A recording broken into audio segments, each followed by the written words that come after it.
Assalamualaikum warahmatullahi wabarakatuh. Halo sahabat Sejuta Kisah. Semoga Anda masih terus setia bersama kami, channel yang setiap hari selalu menyuguhkan cerita-cerita misteri yang menarik untuk Anda simak. Seperti kisah misteri berikut ini yang sudah kami siapkan untuk Anda, berjudul Perjanjian Gaib di Gunung Salak. Hujan turun dengan irama pelan, menabuh kaca jendela kantor dosen Dr. Raka Wijaya seperti bisikan yang tak sabar. Di tengah tumpukan jurnal dan manuskrip kuno, selembar surat kusam muncul di antara arsip kiriman lama. Tanpa pengirim, tanpa capos, hanya tinta merah tua yang berbentuk kalimat, "Bayaran belum lunas, gunung menunggu." Raka membekukan nafasnya. Ia mengenali tanda tangan di bawah pesan itu milik Nyimas Ayu, mahasiswi cemerlang yang hilang dalam pendakian Gunung Salak 4 tahun lalu. Tubuhnya tak pernah ditemukan, hanya ransel yang tertinggal di tengah jurang kabut.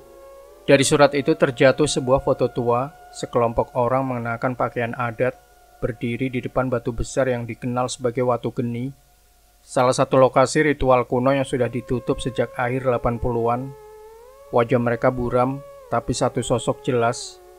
Nimas Ayu dengan mata hitam kelam menatap langsung ke arah Raka, seolah menembus waktu. Saat malam tiba, komputer Raka menyala sendiri dan mengetikkan satu baris pesan. "Jika kau ingin jawaban, datangi Lembah Sukma sebelum bulan mati." Kampus tempat Dr. Raka mengajar tampak biasa di siang hari. Koridor panjang, poster seminar, aroma kopi mahasiswa. Tapi malam itu, ketika Raka berjalan pulang melewati lorong gedung F, ia merasa udara membeku.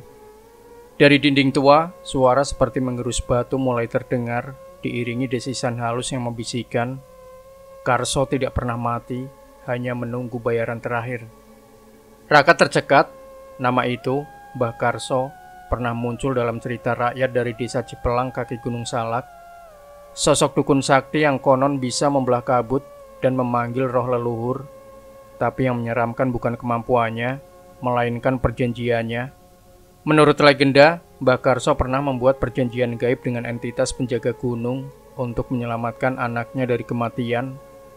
Sebagai bayaran, ia harus menyerahkan 3 darah murni, namun satu dari mereka menolak nasibnya. Sejak itu Mbah Karso menghilang, tapi kabarnya ia tetap hidup, bersembunyi di dimensi lain, menjaga gerbang antara dunia manusia dan dunia arwah. Beberapa mahasiswa percaya lorong F menjadi tempat jejak Karso muncul. Dan malam itu Raka melihat coretan baru di dinding, huruf-huruf dalam aksara Jawa kuno yang terjemahannya kira-kira, "Watu Geni tidak boleh disentuh tanpa jiwa." Pagi itu Raka terbangun dengan kepala berat. Mimpi semalam belum sepenuhnya hilang.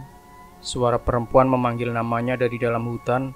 Lalu gema kabut yang seperti berbicara dalam bahasa Jawa kuno. Ia terdiam menatap papan tulis di ruang dosennya, hingga sorotan cahaya dari jendela menyorot sesuatu yang membuat jantungnya mencelos. Di lorong menuju ruang F7, grafiti aneh muncul, seperti ditulis dengan arang dan darah kering. Bukan sekadar coretan, tapi simbol-simbol melingkar yang bergerak perlahan, seolah hidup. Mahasiswa berbisik, "Itu bukan vandalisme, Pak. Simbol itu muncul sendiri." Raka mengenal satu simbol mirip dengan stempel tua dari manuskrip perjanjian Watu Geni yang pernah ia teliti. Lambang perjanjian yang menuntut nyawa sebagai tebusan ritual. Ia mencoba menghapus coretan itu, namun jari-jarinya terasa beku. Dari balik lorong terdengar bisikan, "Satu jiwa belum lunas." Tak lama kemudian, Nadia, mahasiswa senior jurusan antropologi yang juga murid dari Nimas Ayu, datang dengan wajah pucat.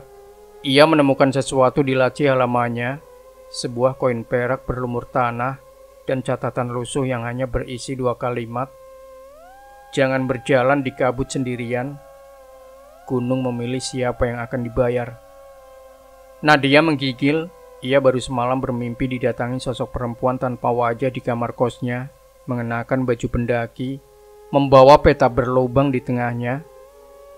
Di ruang diskusi kampus, Raka, Nadia, dan 2 mahasiswa lain, Bayu, anak jurusan filsafat yang skeptis tapi penasaran, Dan Laras, mahasiswi seni yang pernah melukis simbol-simbol gaib dalam tidur, berkumpul membahas satu hal yang tak bisa dihindari, Gunung Salak. Kita harus ke sana. Jawaban tentang Nimas, tentang simbol-simbol itu, tentang perjanjian, semuanya ada di gunung. Ujar Nadia sambil menunjukkan peta lama yang ia temukan di perpustakaan tertutup. Di peta itu ada jalur yang tak biasa, jalur harimau putih, tidak tercatat di aplikasi pendakian manapun. Tanda larangan terpampang di ujung jalur itu, hanya jiwa yang telah dipanggil boleh melintas. Bayu tertawa sinis. Kalian percaya hal gaib? Ini 2025. Tapi Laras mengangkat lengan bajunya, memperlihatkan bekas luka menyerupai simbol dari lorong kampus. Ia tidak pernah ingat mendapat luka itu. Malam itu mereka sepakat pendakian akan dilakukan pada malam bulan mati saat kabut menutup jalur lain dan jalur harimau putih terbuka. Mereka tidak tahu bahwa sejak keputusan itu dibuat, waktu sudah bergeser dan bayang-bayang telah mengintai. Di kamera keamanan kampus, terlihat sosok kelima berdiri di belakang mereka saat mereka berjalan keluar gedung tinggi berkerudung hitam dan menghilang begitu lampu lorong menyala. Langit mendung menggantung rendah saat mereka berempat berdiri di pos pendakian yang sudah lama ditutup. Papan peringatan dilarang melintas nyaris tertutup lumut, sementara udara dingin seperti mengalunkan doa kuno, bukan untuk keselamatan, tapi untuk menyerahkan diri. Nadia membuka peta usang dari arsip kampus. Garis merah tipis menyusuri jalur yang disebut jalur harimau putih, jalur tak resmi yang hanya muncul saat kabut turun dan suara binatang tak lagi terdengar. Ini bukan pendakian biasa, gumam Raka. Setiap langkah bisa jadi kutukan. Mereka mulai menapaki jalur. Di bawah rimbunnya bambu tua, aroma bunga tak dikenal menyeruak. Bunga itu mekar perlahan dan kelopaknya berdenyut seperti jantung. Laras mendekat dan bunga itu langsung menutup seperti menolak disentuh.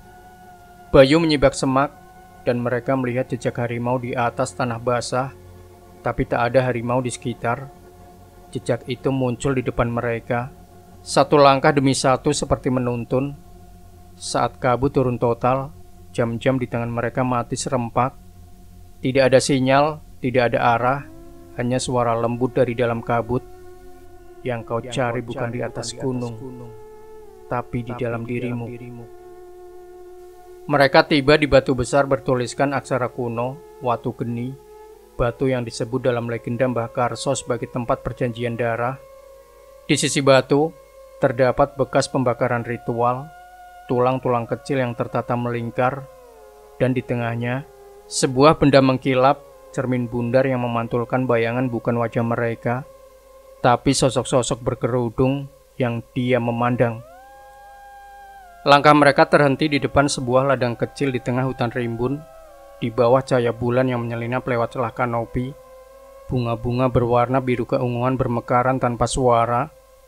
Bukan bunga biasa, kelopaknya berbentuk spiral, dan setiap helainya berdetak pelan seperti nadi.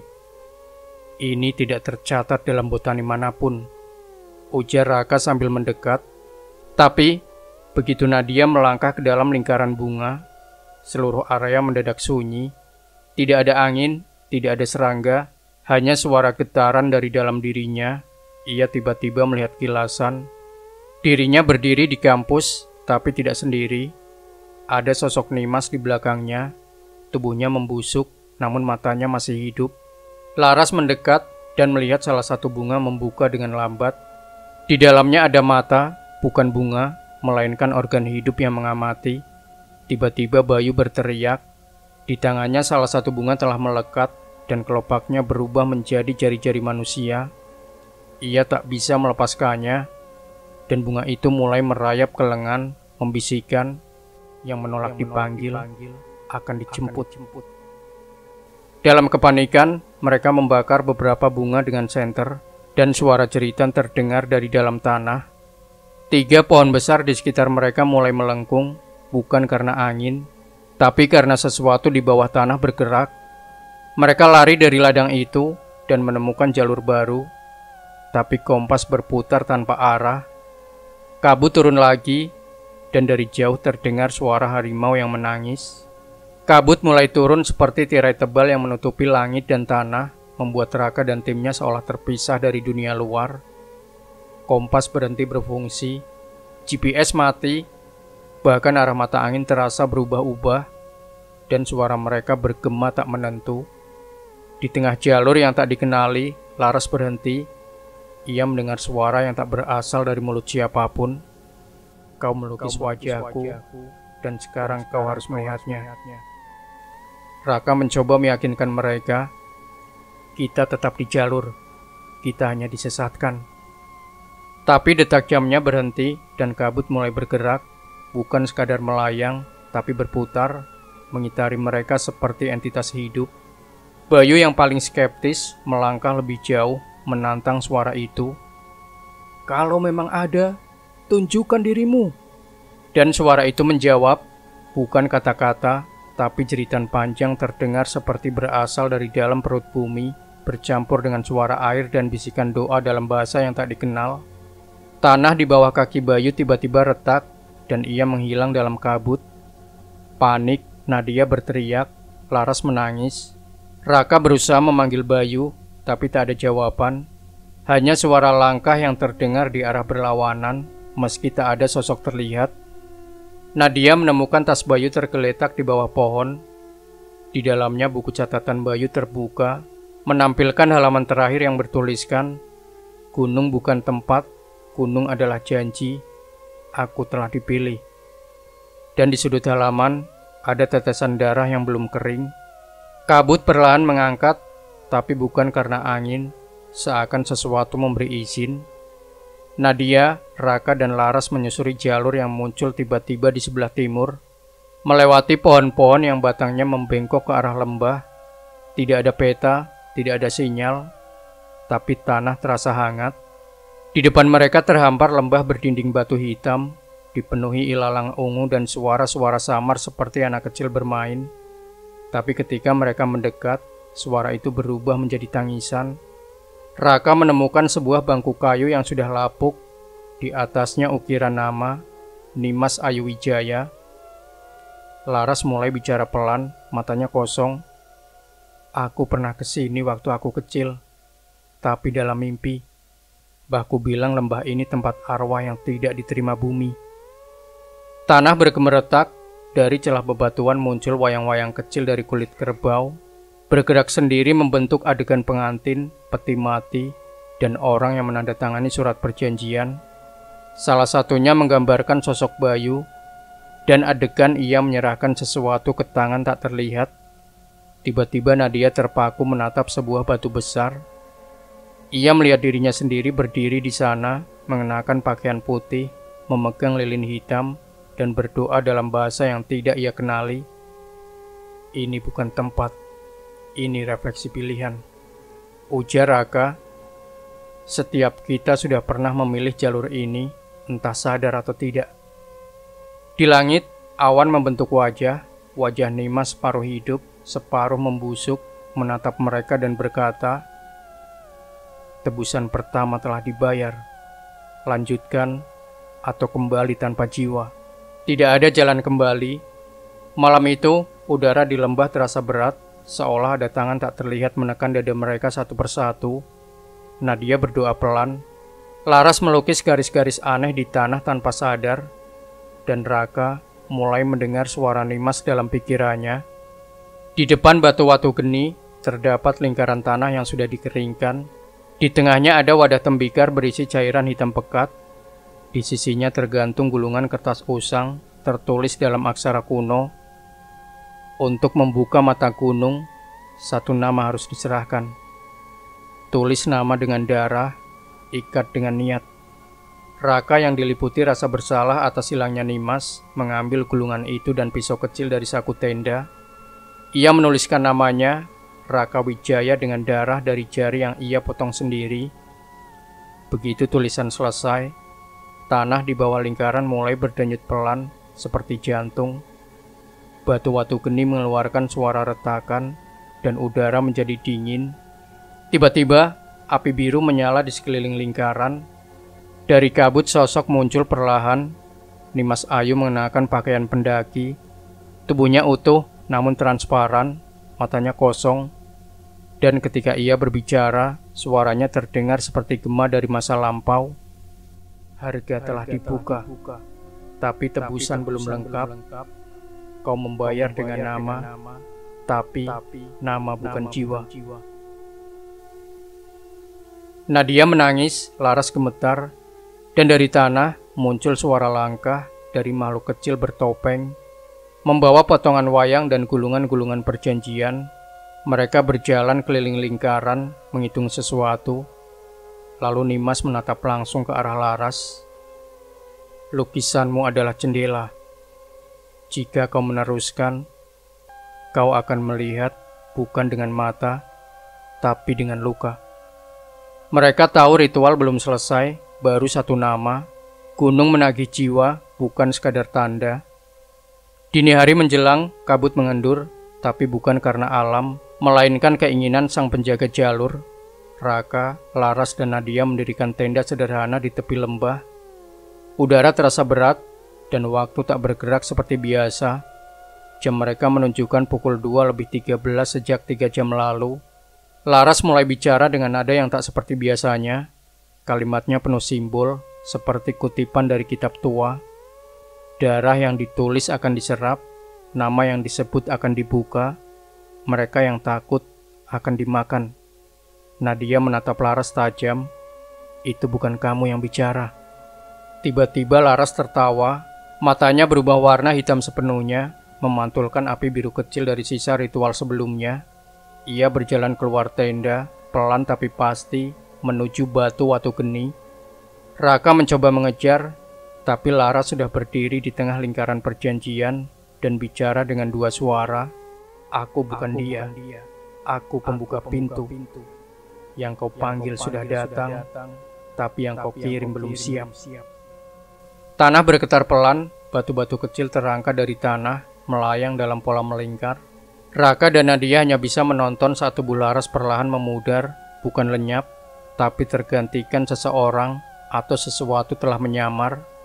Dan ketika Laras kembali ke tenda, ia tersenyum, tapi senyumnya bukan milik manusia.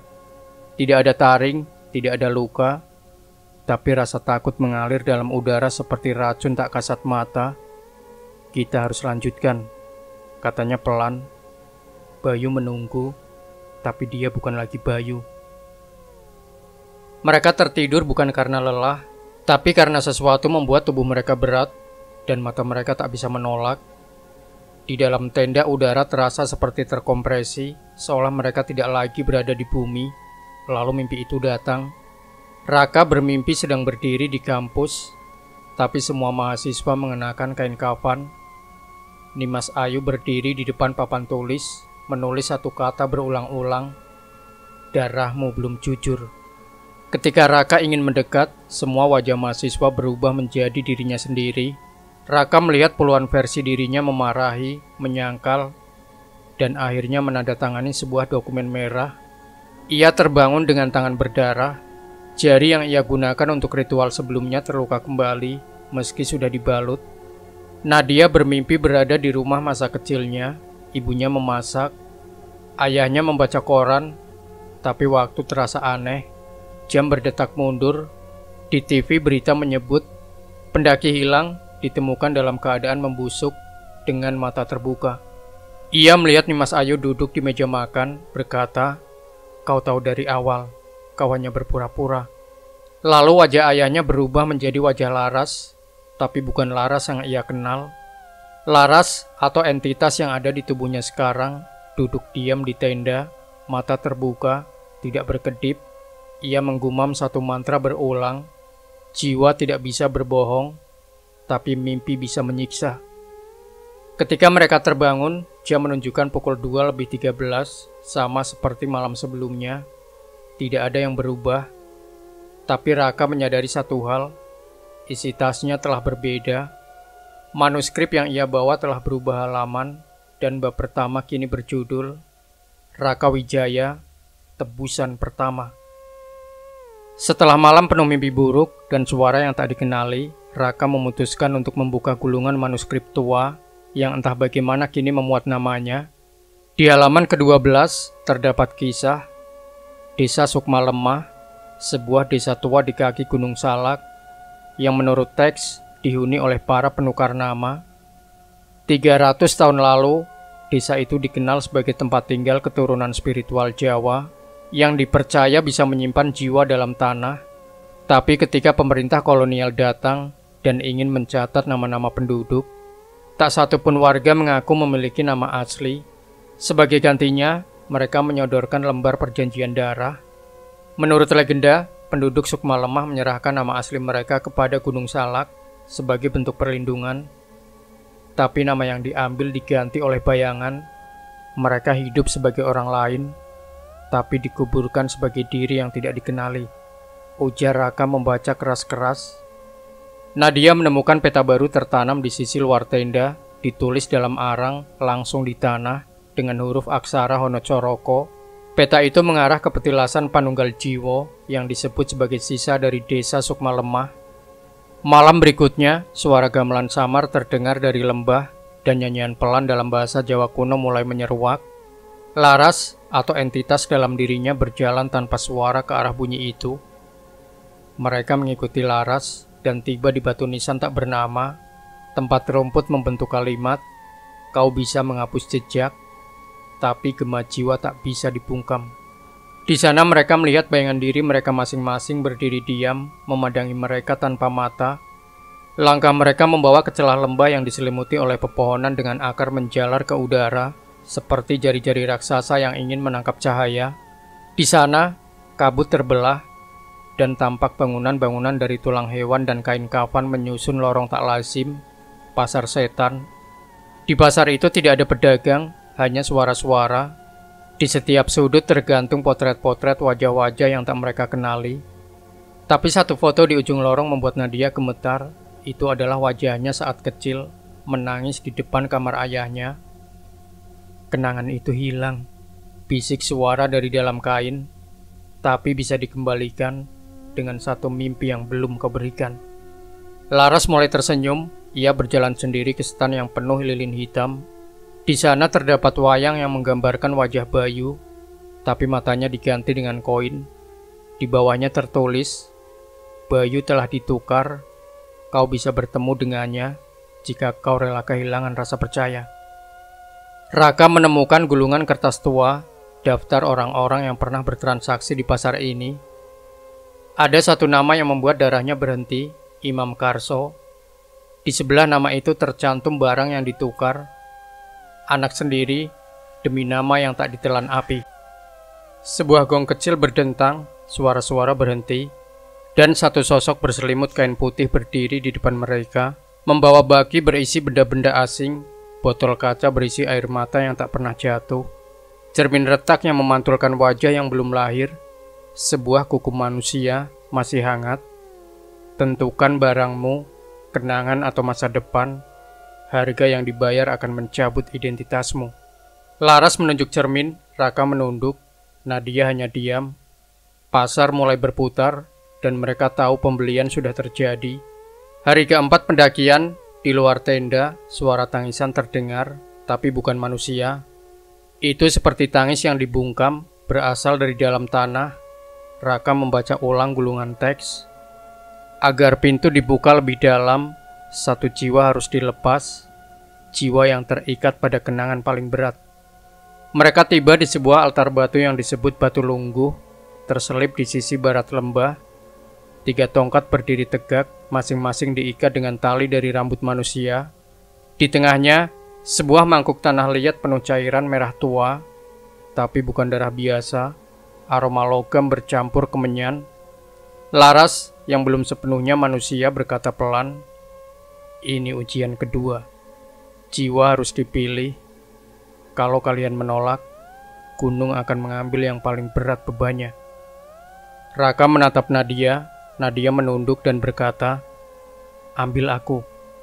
Aku yang paling ingin tahu semuanya. Kalau ada harga, biar aku yang bayar dulu." Saat tangan Nadia menyentuh cairan dalam mangkuk, Angin berhenti, langit berubah kelam, dan batu-batu di sekitar altar mulai mengukir sendiri, membentuk kalimat, bayaran diterima, jiwa akan dicabut saat malam ketujuh.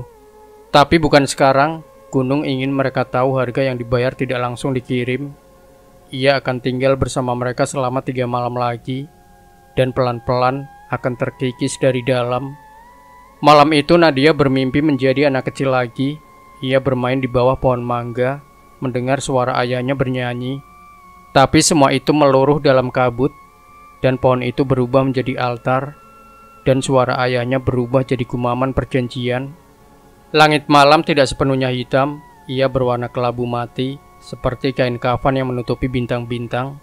Raka, Nadia, dan Laras yang tak lagi sepenuhnya Laras berdiri di depan sebuah altar tua yang dibentuk dari susunan tulang binatang. Lilin hitam menyala meski tak ada api. Manuskrip tua yang dibawa Raka kini terbuka sendiri. Halamannya melompat-lompat oleh angin tak terlihat, lalu berhenti di satu bab.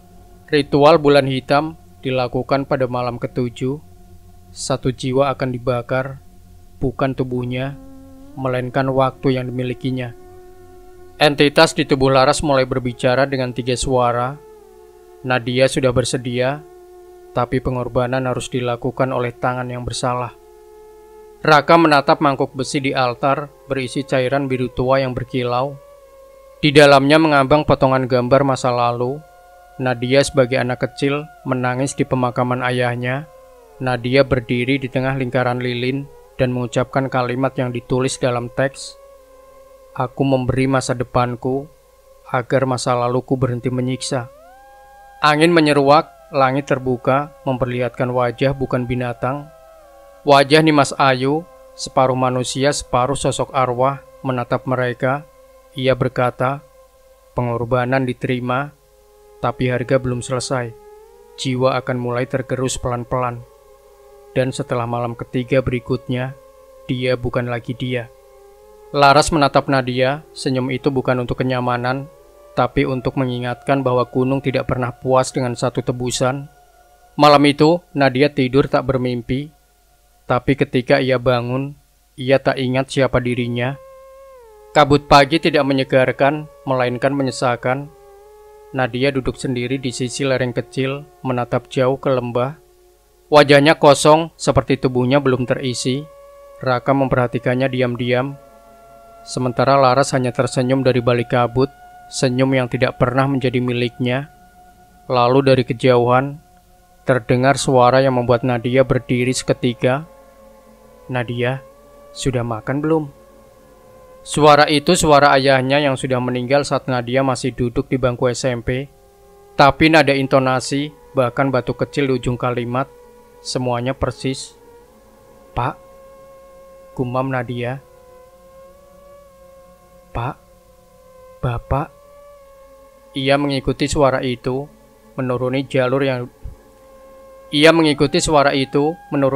yang dipenuhi akar-akar menggeliat seperti nadi alam.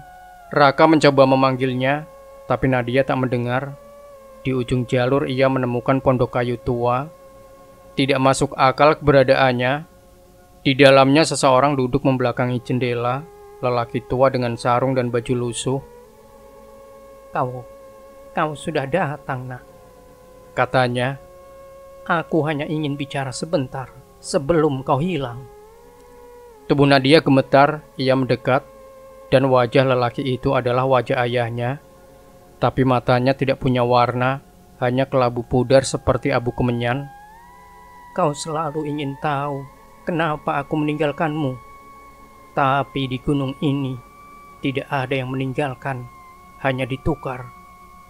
Ia memberikan Nadia sebuah benda kecil, jam saku yang berdetak, tetapi bukan menit atau detik. Angka-angka berganti menjadi nama, Nadia, Bayu, Laras, Raka, lalu satu nama terakhir, Nimas. Nadia menangis, tapi saat ia menyentuh jam itu, pondok dan lelaki tua lenyap dalam jeritan panjang. Hanya jam saku yang tersisa, dan detaknya kini memanggil. Waktu jiwa tinggal 3 hari. Kabut pagi bergeser pelan, memperlihatkan jalur kecil menuju area yang dipenuhi pohon pinus tua. Di sana, tanah bergelombang seperti bekas galian. Tapi tidak ada aroma kematian, hanya tenang yang menakutkan. Di ujung jalur itu mereka menemukan kompleks nisan puluhan batu yang terbuat dari kayu dan tanah liat. Bukan marmer, tidak ada tanggal lahir, tidak ada tanggal kematian, hanya nama yang ditulis dengan tinta arang yang belum pudar. Raka mendekati salah satu batu dan membeku. Raka Wijaya. Nadia menemukan nisan dengan namanya, bahkan disertai ukiran jam saku, persis seperti yang diberikan ayahnya malam sebelumnya. Ia ingin mundur, tapi tanah di belakang bergerak, seakan menutup jalan pulang. Laras berdiri diam di depan sebuah nisan yang tidak hanya memuat satu nama, tapi dua. Laras Ayu dan entitas pembuka pintu.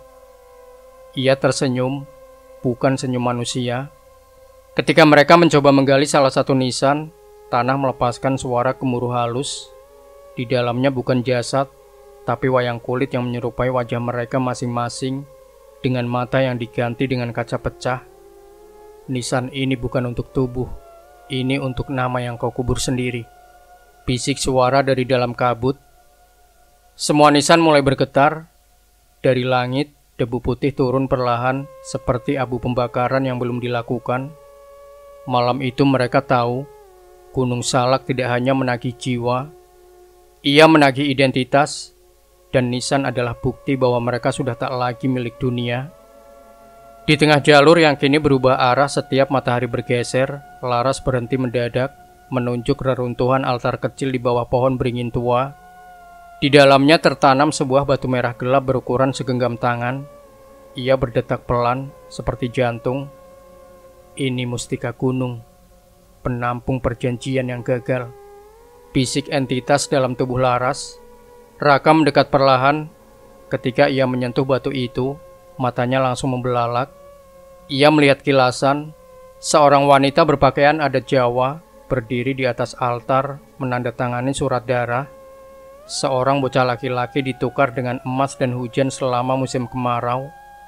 Sekelompok pendaki dari tahun 1998 yang hilang, tapi wajah mereka kini muncul sebagai roh penjaga jalur. Nadia menyentuh batu itu, dan tiba-tiba darah menetes dari telinganya. Ia melihat bayangan dirinya berdiri bersama Nimas Ayu dan Bayu dalam ritual yang belum pernah terjadi.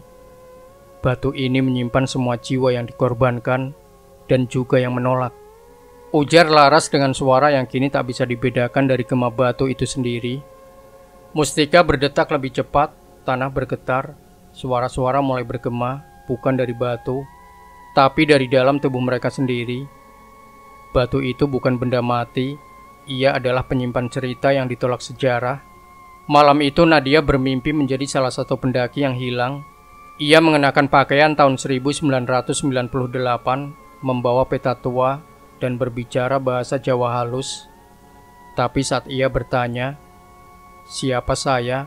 jawaban yang datang adalah, seseorang yang belum memilih apakah akan menjadi nisan atau cerita.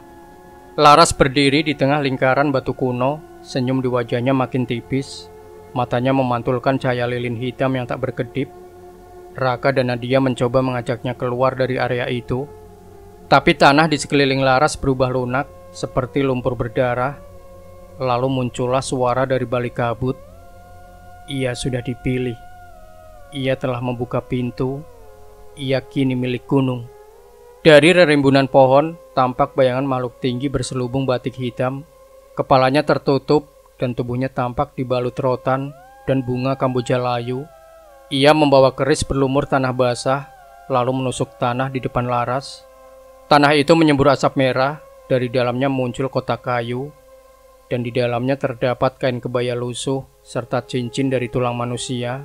Laras mengambil cincin itu dan memasukkannya ke jari sendiri. Ritual telah sah. Pengantin telah terikat. Ia akan tinggal di tubuhnya, dan tubuhnya tak akan pernah milik dirinya lagi. Gunung mulai menggemuruh, kabut menjerit. Dari langit hujan bunga layu turun perlahan, mengubur jejak mereka di tanah. Nadia menangis melihat Laras diam, senyumnya bukan milik manusia. Raka membuka kembali manuskrip tua. Di bab yang belum pernah muncul tertulis, jika satu terikat, maka dua harus menyaksikan. karena pernikahan bukan hanya penyatuan tubuh, tapi penyerahan jiwa. Malam itu Laras menjadi pengantin gaib, dan semua jejak kenangan tentangnya mulai menghilang dari dunia. Bahkan foto-foto di ponsel Raka, Laras sudah tak ada. Di lereng curam yang tidak tercatat dalam peta pendakian manapun, Nadia melihat sosok di kejauhan. Tubuh tinggi mengenakan jaket sobek warna hitam dan berjalan tanpa suara. Sosok itu mendekat perlahan, dan saat cahaya matahari menyentuh wajahnya, semua nafas tercekat. Bayu, gumam Nadia, tapi wajah itu hanya menyerupai Bayu. Hidung yang sama, bentuk rahang, luka kecil di bawah mata, namun matanya kosong sepenuhnya, seperti sumur tak berdasar. Kamu datang terlalu jauh, katanya, tapi tidak sejauh aku. Raka hendak memanggilnya, tapi Laras menahan tangannya. Itu bukan dia. Itu hanya kenangan tentang dia yang kini dipakai oleh entitas. Bayu atau sesuatu dalam wujudnya mulai bicara seperti mencatat sejarah. Aku menolak dipilih, tapi mereka menjadikanku wadah. Mereka pakai ingatanku, tubuhku, dan sekarang kalian harus memilih ikut masuk atau tutup pintunya sendiri. Dari tanah muncul simbol wayang yang sama seperti yang mereka temukan di Batu Mustika. Bayu berjalan di atasnya tanpa bekas langkah. Saat mendekat pada Nadia, ia mengeluarkan sebuah benda kecil, gigi susu. Ini milikmu. Kau pernah kehilangan ini di ruang kelas, tapi gunung tak pernah lupa. Nadia mundur, air matanya turun. Ia tahu yang berdiri di depannya bukan Bayu, tapi ia juga sadar bahwa gunung sedang mempermainkan bentuk dan luka. Malam itu Bayu berdiri sepanjang malam di luar tenda, diam. Dan saat pagi datang, ia lenyap. Tapi di atas tanah terukir dengan darah. Wadah sudah dipakai, tapi jiwa belum penuh. Pengisian berikutnya akan dilakukan. Malam turun dengan bisikan, bukan suara angin, tapi detak jantung yang menggelegar di telinga masing-masing. Nadia duduk diam, tapi tubuhnya terus berkeringat, meski suhu sekitar menusuk tulang. Ia mulai merasa rasa takut merangkak di balik kulitnya. Saat ia menyentuh lengan, ia merasa ada denyut yang bukan miliknya, seakan sesuatu hidup di bawah permukaan. Raka membaca catatan dari Batu Mustika. Jika jiwa mulai lemah, tubuh akan diisi oleh rasa yang tak pernah diberi nama. Tiba-tiba Laras atau entitasnya membuka baju bagian lengan. Di sana urat-urat membentuk aksara Jawa, seolah tubuhnya sedang digunakan sebagai papan mantra. Nadia merasakan nyeri di bagian dada. Ia membukanya. Tiba-tiba Laras atau entitasnya membuka baju bagian lengan. Di sana urat-urat membentuk aksara Jawa, seolah tubuhnya sedang digunakan sebagai papan mantra. Nadia merasakan nyeri di bagian dada. Ia membukanya dan menemukan jejak tangan anak kecil yang tertanam di kulitnya, samar, berwarna merah tua. Itu bukan luka, itu adalah pintu. Bisik Laras, gunung mulai menulis kisahmu di tubuhmu.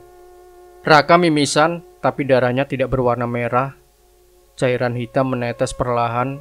Ia muntah, tapi yang keluar bukan isi perut, melainkan kepingan foto dari masa kecilnya yang telah ia bakar saat dewasa. Raka menjerit, tapi suara yang keluar bukan suaranya. Aku ingin keluar, katanya, tapi bibirnya bergerak dalam bahasa lain. Malam itu ketakutan tidak datang dari bayangan, ia lahir dari tubuh. Dan saat fajar mulai menyentuh puncak Gunung Salak, mereka tahu tubuh bukan milik manusia, tubuh adalah ruang bagi perjanjian. Setelah malam penuh dengan tubuh berdenyut dan suara yang bukan berasal dari tenggorokan sendiri, mereka disambut jalur sempit menuju struktur aneh di bawah akar pohon raksasa. Bangunan itu terbuat dari batu dan tulang yang disusun seperti dapur tradisional, tapi tak ada api di dalamnya. Di atas tungku terdapat piring-piring tanah liat yang sudah penuh, tapi bukan makanan, melainkan potongan benda kenangan. Sepatu anak kecil basah lumpur, kaca foto yang telah retak, rambut diikat pita merah, surat tak terkirim berwarna kuning pudar. Raka membuka satu piring. Di dalamnya ada lembar skripsi milik Nimas Ayu, lengkap dengan coretan revisi dari dirinya. Ia terguncang. Ini tidak pernah dikirim. Aku menyimpannya dan melupakan. Dari sudut ruangan, makhluk tanpa wajah muncul perlahan. Ia membawa sendok besar dan dari ujungnya menetes air hitam. Yang kau buang, kau makan kembali. Kau harus menelan rasa yang kau tolak. Nadia dipaksa duduk. Di depannya, piring berisi boneka kecil yang dulu pernah ia buang ke sungai setelah ayahnya meninggal. Setelah malam penuh dengan tubuh berdenyut dan suara yang bukan berasal dari tenggorokan sendiri, mereka disambut jalur sempit menuju struktur aneh di bawah akar pohon raksasa. Ini bukan untuk dikenang, ini untuk dimakan, kata suara itu. Laras hanya berdiri, entitas dalam dirinya tak perlu memakan, karena ia sudah menelan jiwa sepenuhnya. Ia berkata, dapur ini menyiapkan rasa bersalah. Siapapun yang menolak memakan, akan dimakan.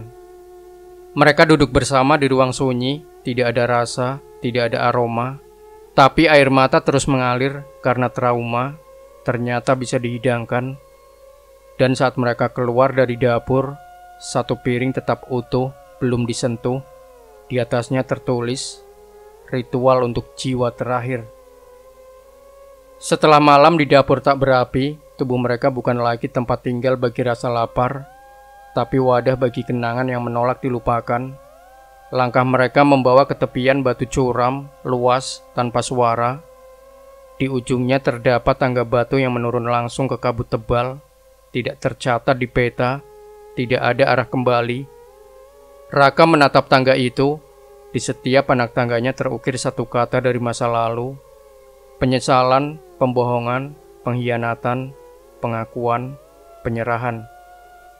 Nadia mulai berjalan turun, tapi di anak tangga kelima, ia berhenti.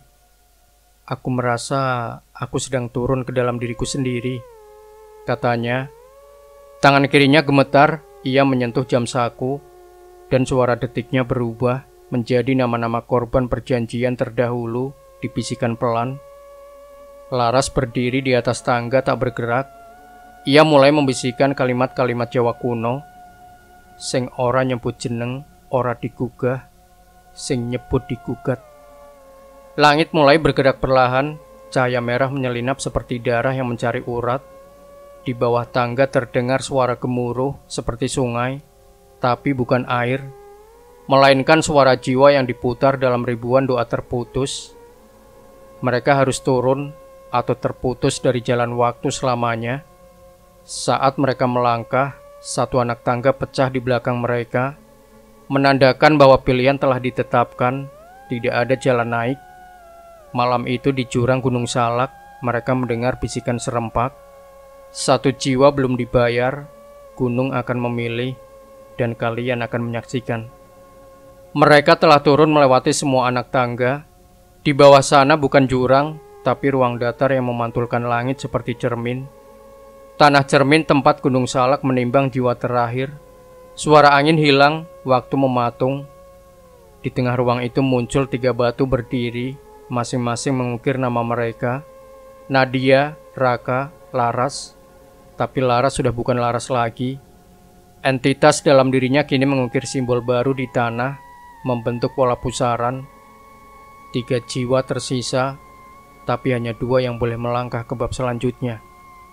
Bisik suara dari langit.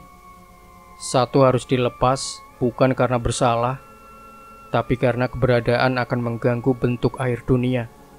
Nadia memeluk Raka, air matanya mengalir. Ia berkata, kalau harus ada yang tinggal, biar aku. Aku sudah menyerahkan waktu. Sekarang, biarkan kalian bawa cerita ini pulang. Tiba-tiba batu yang bertuliskan Nadia mulai retak. Dari dalamnya keluar cahaya merah membentuk bayangan dirinya sendiri. Versi masa kecil, versi dewasa, dan versi yang telah menjadi pengantin gunung. Bayangan itu menatap Nadia. Jika kau tetap tinggal, semua tentangmu akan ditelan, termasuk kenangan mereka tentangmu. Bahkan mimpi tentangmu akan dikubur. Raka berteriak, tidak, Kita semua harus kembali. Tapi tanah mulai tenggelam di bawah kaki Nadia. Ia tersenyum. Justru karena aku ingin dikenang, aku harus tidak kembali. Ia menyerahkan jam saku kepada Raka. Lilin hitam menyala sendiri. Suara gamelan terdengar samar dari atas kabut. Dan sosok Nadia lenyap ke dalam cermin tanah. Tidak ada jeritan, tidak ada darah, hanya hilang. Di hadapan mereka terbentang gerbang batu melengkung, ditumbuhi akar-akar kering yang membentuk wajah manusia menangis. Di tengah gerbang tertulis dengan darah yang belum mengering, "Masuk hanya tidak ingin dikenal kembali." Raka menggenggam jam saku yang diberikan Nadia. Detiknya berhenti. Ia dan Laras melangkah menuju gerbang, dan kabut tak lagi diam. Ia bersuara. Suara itu adalah tumpukan kenangan. Suara Bayu tertawa, Nimas menjerit, Nadia kecil bernyanyi, suara ayah Raka berbicara. Semuanya bercampur memanggil, menarik, menggoda untuk mundur. Ketika mereka melangkah melewati gerbang, waktu runtuh. Tidak ada langit, tidak ada tanah. Hanya ruang yang dipenuhi arsip jiwa. Potongan kenangan yang tergantung seperti kain kafan di udara. Surat kematian yang belum ditulis. Buku harian dari versi masa depan, foto keluarga yang belum pernah terjadi, nama yang tak pernah disebut. Laras melihat satu lembar kain kafan yang menuliskan namanya. Tapi salinan dari 1732, ia menyadari entitas dalam dirinya bukan hanya penjaga, tapi bagian dari leluhurnya yang pernah menyerahkan jiwa ke Gunung Salak demi kekuasaan spiritual. Raka menemukan batu pusaka milik Mbah Karso, pusaka asli yang memulai perjanjian, tapi di atasnya terukir kalimat yang tidak seharusnya ada. Raka, kau adalah penerus, tapi warisan ini akan membakar yang kau cintai. Gunung Salak bukan hanya tempat, ia adalah kesadaran kolektif, dibangun dari nama-nama yang dibuang agar hidup tidak mengingat. Di sini, dua tokoh terakhir harus memilih. Mengikat perjanjian baru agar jiwa yang hilang bisa diingat, atau menghancurkan gerbang dan kehilangan semua jejak tentang mereka, termasuk dari ingatan dunia. Malam itu suara arwah membentuk satu pertanyaan. Apa arti identitas jika dunia menolak mengenangmu? Gerbang arwah telah dilalui. Raka dan Laras berdiri di dalam ruangan yang tidak memiliki dinding, lantai ataupun langit. Hanya ruang kelabu pekat seperti berada di dalam pikiran yang telah dibersihkan dari ingatan. Di tengahnya terdapat meja batu dengan gulungan perjanjian yang belum ditulis. Ini belum selesai, gumam Raka. Entitas dalam tubuh Laras menjawab, karena perjanjian pertama hanya tentang pemanggilan, tapi yang satu ini adalah tentang kelanjutan.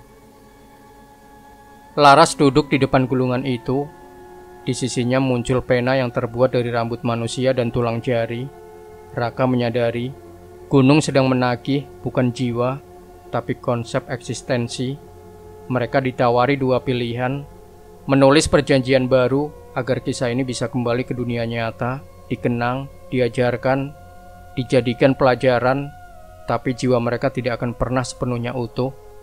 Mereka akan hidup dalam versi berbeda, membakar perjanjian agar semua cerita, kutukan, dan nama-nama yang telah dipanggil lenyap sepenuhnya dari sejarah. Tak akan ada catatan, tak akan ada nisan, dan tak akan ada ingatan tentang Gunung Salak dan mereka. Raka melihat bayangan wajah Nimas, Nadia, Bayu, semua yang telah menjadi bagian cerita ini. Ia tahu, jika mereka tidak menulis, maka semua akan hilang. Tapi, jika mereka menulis, mereka akan menjadi bagian dari kutukan baru. Mereka akan disebut sebagai penyeru jiwa dalam generasi berikutnya. Jadi kita hanya punya dua cara untuk mengakhiri ini. Menulis sejarah atau menjadi bagian dari penghapusan. Malam itu Raka dan Laras duduk diam. Pena gemetar di tangan Laras. Dan ketika cahaya merah Gunung Salak menyentuh kertas itu, mereka menulis. Raka dan Laras keluar dari gerbang arwah. Langit Gunung Salak telah berubah menjadi kelabu kelam. Waktu kembali bergerak, tapi tidak sesuai kalender. Mereka ditemukan oleh tim SAR seminggu kemudian, tapi tanpa ingatan penuh. Mereka selamat. Tapi kisahnya tidak. Di berita hanya disebutkan 2 pendaki ditemukan setelah tersesat, tidak dapat menjelaskan kejadian, hilang selama 6 hari. Tidak disebut nama Nadia, tidak ada catatan tentang Bayu atau Nimas, bahkan arsip digital mengenai mereka terhapus. Raka mencoba menulis ulang apa yang ia alami, tapi setiap kali ia menulis, halaman menghilang semalam atau berubah menjadi teks kabur. Ia mengirim artikel ke majalah spiritual, tapi hanya paragraf-paragraf pertama yang diterbitkan, sisanya disensor oleh redaksi tanpa alasan. Kalau semua dilenyapkan, lalu untuk apa kita bertahan? Gumam Raka. Laras membuka galeri ponsel. Tidak ada foto-foto pendakian, tapi ia menemukan satu gambar aneh. Gambar altar batu geni yang dipenuhi wajah-wajah yang tidak dikenalnya. Semua tersenyum tanpa mata. Di malam terakhir mereka di kota, Raka mimpi berdiri di depan Gunung Salak. Tapi gunungnya bukan gunung. Ia adalah wajah penuh lubang. Dan dari lubang-lubang itu keluar suara. Kami sudah ditulis, tapi bukan dalam sejarah. Kami hidup di ketakutan, para pendengar cerita seperti ini. Raka duduk di kamarnya, di hadapannya pena, secari kertas, dan niat untuk menulis surat kepada Ibu Nimas Ayu. Ia ingin menjelaskan semua tentang Gunung Salak, perjanjian, dan bagaimana Nimas adalah bagian dari ritual yang tidak diminta.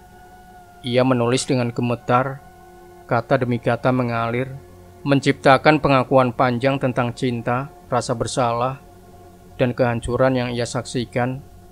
Ia menulis alamat yang ia ingat dari foto-foto lama, Jalan Mawar nomor 8 Bogor. Hari berikutnya surat itu dikirim, tapi 1 minggu kemudian, amplop yang sama kembali ke rumah Raka, utuh, kecuali satu detail. Amplopnya sudah terbuka, dan di dalamnya ada tambahan surat lain, ditulis dengan tangan asing. Isinya singkat, terima kasih sudah menulis, tapi dia tidak di sini. Dia sudah menjadi bagian dari alam yang tak mengenal ibu. Tinta surat itu bukan hitam, melainkan abu kelabu, dan kertasnya beraroma tanah basah. Raka panik. Ia mengecek alamat, tidak ada catatan rumah di Jalan Mawar nomor 8. Tidak ada nama Nimas Ayu dalam database kependudukan.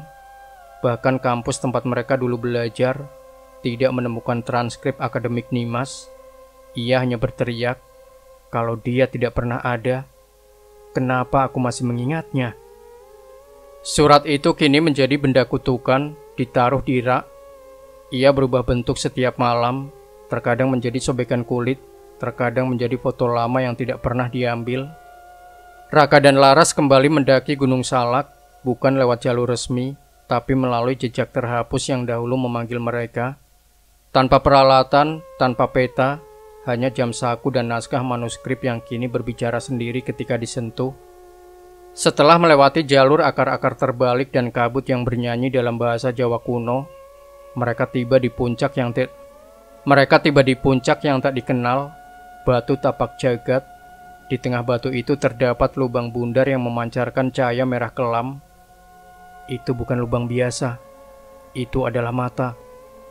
Gumam Laras, mata ketiga Gunung Salak.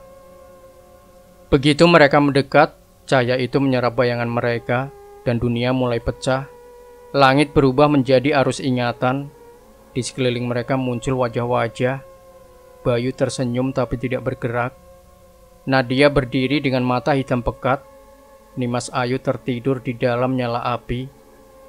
Mata itu bicara, bukan dengan suara, tapi dengan getaran. Kalian telah membawa perjanjian ke akhir. Tapi Gunung Salak bukan hanya penagih, ia adalah penyimpan. Jika mata ini terbuka, semua jiwa yang pernah dipanggil akan menyatu. Raka menatap Laras, mereka tahu, membuka mata berarti membiarkan kutukan menyebar, tapi juga membebaskan yang terperangkap. Tanpa bicara, Raka menjatuhkan jam saku ke dalam mata. Cahaya meledak, tapi tidak membakar.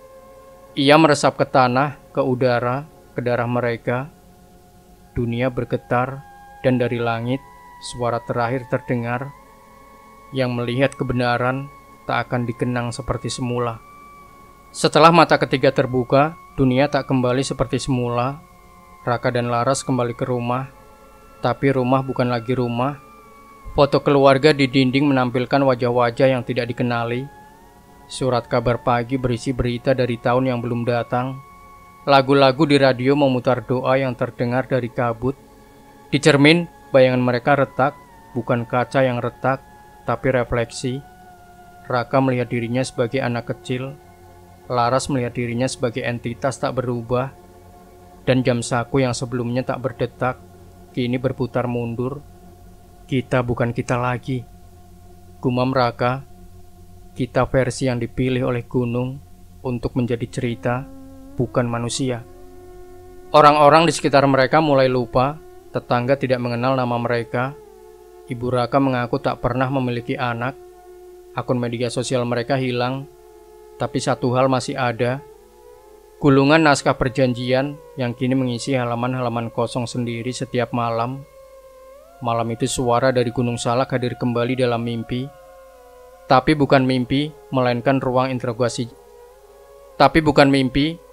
ruang interogasi jiwa. Mereka duduk di tengah lingkaran cahaya merah, dan suara berkata, "Kalian telah menulis ulang sejarah. Tapi dengan satu konsekuensi, kalian tidak boleh dikenang sebagai manusia, hanya sebagai cerita." Badan mereka mulai berdenyut, tulang-tulang membentuk aksara, nama mereka berubah dalam arsip digital, dan di perpustakaan tua, muncul satu buku baru tak tercetak, tak tertulis, hanya bisa dibaca oleh jiwa yang telah menyerahkan masa lalunya. Tak lama setelah kepulangan Raka dan Laras, perubahan tak kasat mata mulai menyebar. Di sekolah-sekolah, anak-anak menyanyikan lagu baru yang tidak diajarkan secara resmi. Liriknya menggema, "Naik gunung, bawa nama, pulang lupa siapa kita." Di televisi, cuplikan berita menyelipkan kata-kata tidak ditulis seperti nimas, bayangan, atau jalan tidak ditandai. Guru-guru mulai mengajarkan cerita rakyat baru tentang pengantin roh dan altar cermin, meski tak ada sumber pustaka. Raka melihat blog spiritual yang membahas tentang gerbang arwah, tapi tak ada penulis di balik artikel. Bahkan komentar pengunjung semuanya menggunakan nama-nama yang ia kenal, padahal mereka telah hilang. Laras membuka radio lama milik keluarganya, dan siaran malam menyiarkan suara, "Jika kau mendengar ini, berarti kau sedang mendekat." Dunia menyesuaikan kutukan sebagai folklore baru, menyerapnya ke dalam lagu anak-anak, gambar buku pelajaran, bahkan mural di dinding kota. Tapi setiap presentasi tidak lengkap, selalu ada bagian yang hilang, kabur atau berubah. Raka bertanya, jika dunia bicara soal kutukan, tapi tidak mengingat yang dikutuk, siapa sebenarnya yang menang? Laras menjawab dengan mata kosong, gunung tidak ingin dikenal, ia ingin hidup sebagai kenangan yang diputar ulang. Tapi tanpa pelajaran, kutukan itu akan terulang. Malam itu Raka mulai menulis ulang, tapi tinta di tangannya berubah jadi embun. Kertas jadi tanah, dan setiap kali ia tidur, namanya berubah. Raka mencoba membuka laman pribadi, email, dan dokumen kenangan, tapi semuanya menampilkan satu pesan. Data tidak ditemukan, akun ini tidak terdaftar. Ia pergi ke kampus mencari rekaman administrasi tentang dirinya, Nimas, dan bahkan Laras, tapi tidak ada. Arsip akademik hilang, foto angkatan di dinding diganti, tapi tidak ada wajah yang ia kenal. Semua nama telah dihapus. Laras mengecek kartu keluarga, nama lengkapnya menjadi kosong. Di tempat yang semula bertuliskan Laras Ayu Pradipta, kini hanya tertulis pendatang, tidak berafiliasi dengan waktu. Mereka sadar kutukan Gunung Salak telah dimulai menyerap identitas, tapi penghapusannya bukan sempurna. Ia menyisakan jejak dalam bentuk ketidakberesan kecil. Guru yang lupa nama muridnya, tapi ingat wajahnya. Buku harian yang hilang isinya, tapi beraroma kemenyan. Dokumen hukum yang kosong, tapi membawa jejak sidik jari tak dikenal. Di perpustakaan tua, Laras menemukan satu buku tanpa sampul. Di dalamnya hanya satu kalimat yang berulang ribuan kali. Kalau nama hilang, siapa yang akan kau panggil? Malam itu mereka tahu yang telah melihat perjanjian tidak bisa lagi disebut, tapi mereka tetap ada sebagai bentuk, sebagai gema, sebagai cerita yang menolak hilang meski dicoret. Di sudut-sudut kota, mural aneh mulai muncul, wajah-wajah kabur dengan mata diganti lubang dan senyum yang menyimpang. Tapi tak ada seniman yang mengaku melukisnya. Polisi menghapus, tapi sosoknya muncul lagi. Seorang anak kecil ditemukan menggambar dengan lilin di dinding sekolah. Gambarnya 3 lingkaran dan 1 mata. Ketika ditanya, ia hanya berkata, "Aku melihat mereka di mimpi, mereka bicara, tapi tanpa suara." Di media sosial, video muncul rekaman CCTV jalanan yang menampilkan seseorang berdiri diam. Tatapannya kosong, berdiri selama 7 jam tanpa bergerak. Saat diperbesar, wajahnya mirip Raka, tapi distorsi membuatnya tidak bisa dikenali. Laras mencoba berinteraksi dengan orang lain, tapi semua respon seperti Sandi. "Kamu bukan dari sini kan? Namamu berubah ya? Gunung itu mengirim pesan lewat kamu." Suatu malam, halaman manuskrip menulis sendiri, "Kami adalah yang dibuang dari ingatan, tapi tetap hidup di ketakutan. Kami tidak ingin dikenang, kami ingin didengar." Manifesto itu mulai menyebar dalam musik, dalam iklan, dalam mimpi massal. Anak-anak mulai menggambar lingkaran mata di buku pelajaran. Guru-guru bermimpi wajah mereka hilang saat mengajar.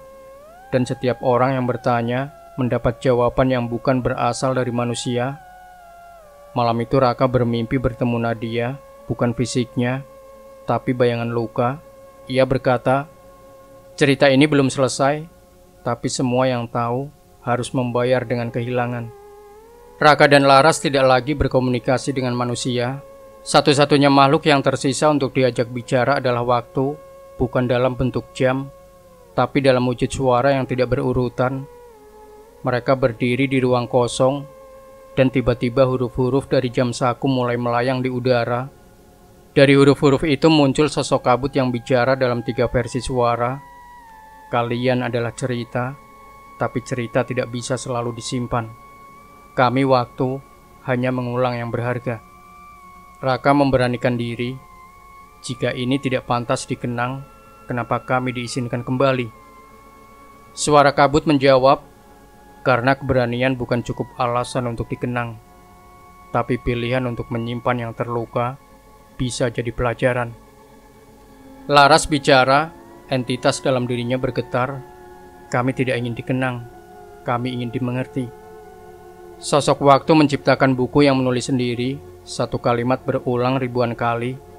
Penghapusan bukan akhir, tapi cara untuk mencegah pengulangan.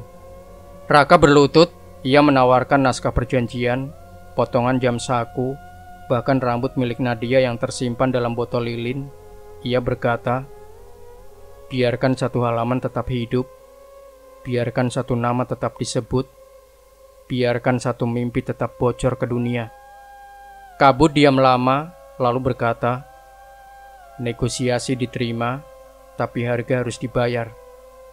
Satu pengingat akan tetap dalam bentuk rasa yang tidak bisa dijelaskan." Setelah negosiasi dengan waktu disetujui, Raka dan Laras kembali menjalani hari-hari yang tampak biasa, tapi tidak ada hal yang benar-benar normal lagi. Tidak ada nama yang bisa disebut tanpa terasa berat, tidak ada ruang yang tak mengandung gema dari cerita.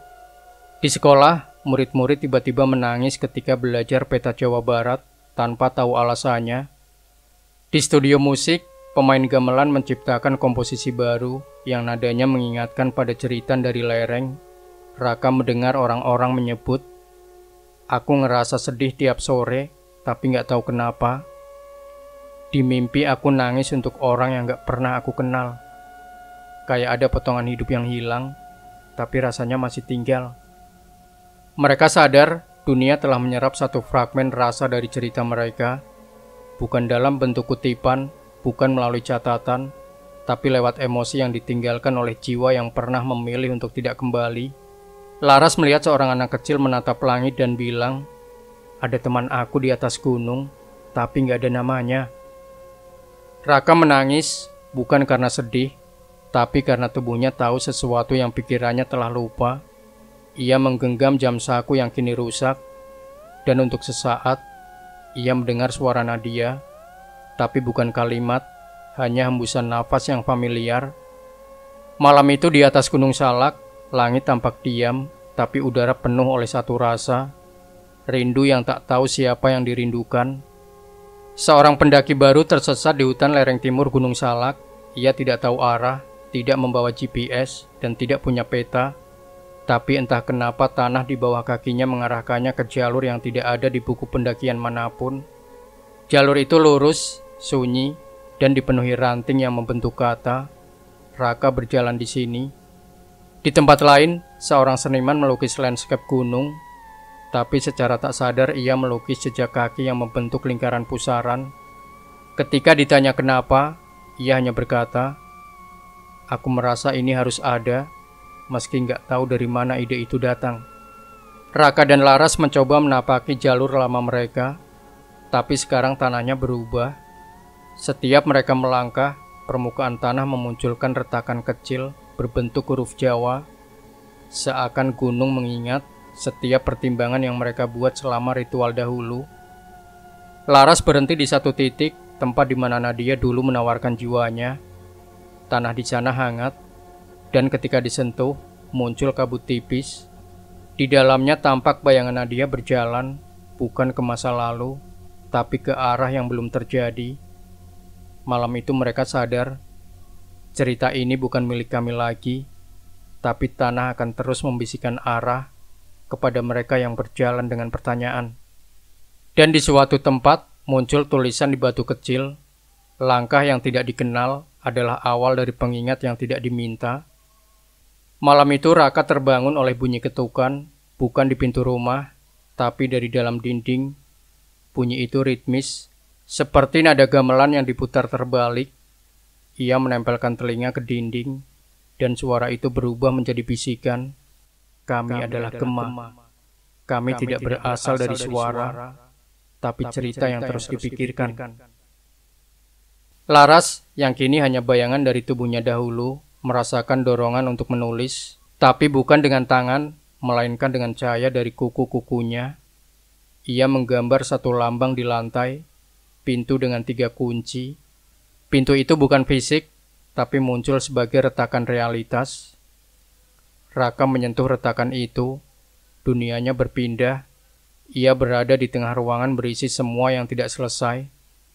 Ritual yang gagal, nama yang tidak sempat disebut, mimpi yang dibatalkan oleh ketakutan. Di tengah ruang itu berdiri makhluk tanpa suara. Tubuhnya tersusun dari potongan mimpi dan bayangan anak kecil yang tidur tanpa doa. Ia berkata dengan tulisan di udara, "Pintu Gema hanya bisa dibuka oleh yang siap menjadi Gema selanjutnya." Raka bertanya, "Apa yang terjadi jika aku membukanya?" Tulisan itu berubah bentuk menjadi darah yang mengalir ke lantai.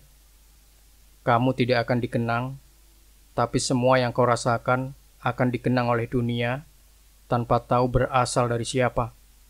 Laras menatap pintu Gema. Ia berkata pelan, "Kalau cerita harus terus hidup, biarkan kita menjadi suara yang tidak disebut, tapi selalu terdengar." Dan saat ketukan ketiga bergema, pintu terbuka. Suatu pagi, di kaki Gunung Salak, sekelompok pendaki baru menemukan lingkaran bunga kamboja layu tersusun rapi. Namun tidak ada jenazah, tidak ada batu nisan. Di tengah lingkaran hanya satu benda, jam saku pecah, berhenti tepat pukul 3:33. Di kota orang-orang mulai mengadakan ritual kecil, meletakkan lilin di depan rumah, membacakan nama-nama yang tidak dikenal, tapi mereka semua mengatakan hal yang sama. Aku nggak tahu siapa mereka, tapi rasanya seperti aku pernah kehilangan mereka. Raka menyusuri jalur lama, ia tidak ingat semua detail, tapi tubuhnya menggigil saat melewati batu geni. Laras duduk diam di depan altar kuno, tanpa ekspresi, karena ekspresinya bukan lagi miliknya. Tapi ia menabur bunga, bukan sebagai penghormatan, tapi sebagai janji bahwa cerita tak akan dibuang diam-diam. Malam itu kabut Gunung Salak turun sangat rendah, kota diselimuti kabut padat. Di beberapa rumah, anak-anak bermimpi melihat pemakaman besar di mana semua peti mati tidak memiliki papan nama, dan suara yang terdengar, yang tidak dimakamkan bukan berarti tidak diratapi. Di tengah kota muncul satu patung aneh, bukan dari seniman resmi, tapi dari tangan yang tidak diketahui. Patung itu menggambarkan wajah dengan mata tertutup dan mulut terbuka. Di bawahnya terukir, untuk mereka yang telah dimakan oleh cerita.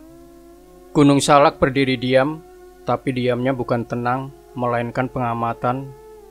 Dunia mulai bergerak dalam bayang-bayangnya. Lagu anak-anak berubah. Jalan-jalan tersesat mulai berbisik, dan sejarah memiliki bab yang tak bisa ditulis. Raka dan Laras tidak menghilang, mereka ada dalam bentuk yang tak bisa disebut. Mereka muncul sebagai nama penulis dalam mimpi, sebagai bayangan di dinding, sebagai suara yang hanya terdengar saat seseorang rindu tanpa tahu alasannya. Di malam tertentu, ketika hujan turun pelan dan listrik berkedip, akan ada rumah yang tiba-tiba terdengar suara, sudah dibuka, tapi tidak ada pintu untuk ditutup. Di perpustakaan tua akan ada satu rak yang tidak pernah berdebu, dan di sana satu buku yang tidak punya judul, hanya kata pembuka, untuk mereka yang telah memilih rasa daripada pengenalan. Dunia tidak menghentikan kutukan, dunia memeluknya sebagai bagian dari budaya, folklore, dan intuisi.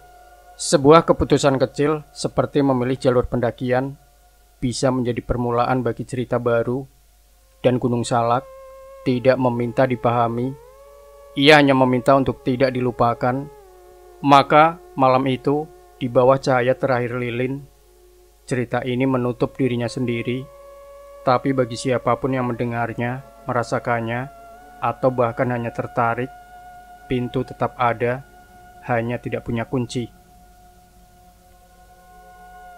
Demikian sahabat Sejuta Kisah, jangan lupa berikan komentar Anda, like, share video ini, subscribe channel Sejuta Kisah, dan nantikan kembali cerita-cerita misteri terbaru dari kami. Wassalamualaikum warahmatullahi wabarakatuh.